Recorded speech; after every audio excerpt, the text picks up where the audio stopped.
How to enable pairing mode and connect your Galaxy Buds 3 Pro to a Windows 11 computer desktop or a laptop. If it's your first time doing this, make sure both earbuds are in the case and open up the case like this. Then underneath the case, you'll see a button, this one here.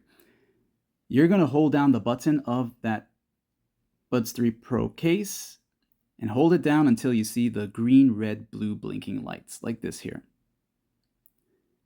Now you have gotten your Buds 3 Pro into pairing mode. And of course, you want to make sure the earbuds are in the case. On your computer, go to the bottom right down here.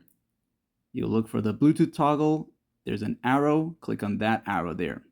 Turn on your Bluetooth settings.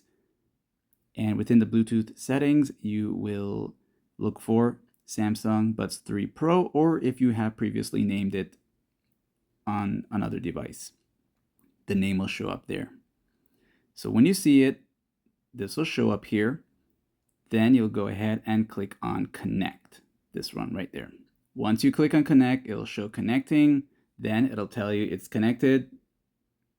And it'll show you mic and audio. And you're currently connected. As a bonus for this video, if in case there is no audio coming out the Buds 3 Pro, click down here again and the volume control panel right there on the right side will give you this output device option. And you'll just look for headphones, Galaxy Buds 3 Pro, click on it so that the audio can come out from there. If that doesn't happen for some reason, you can also try the other way around. Use your quick access from here, go to Settings, and as you click on Settings, the menu on your left side, go to System. And under System, you'll look for Sound. Once you're here, you'll see the output and input options. You'll see that it's going to show you headphones, Samsung Buds 3 Pro for the output. And of course, if you want the mic to work for your Galaxy Buds 3 Pro, click on the headset option with the label underneath it, Samsung Buds 3 Pro. And that's it for this guide. Like and sub.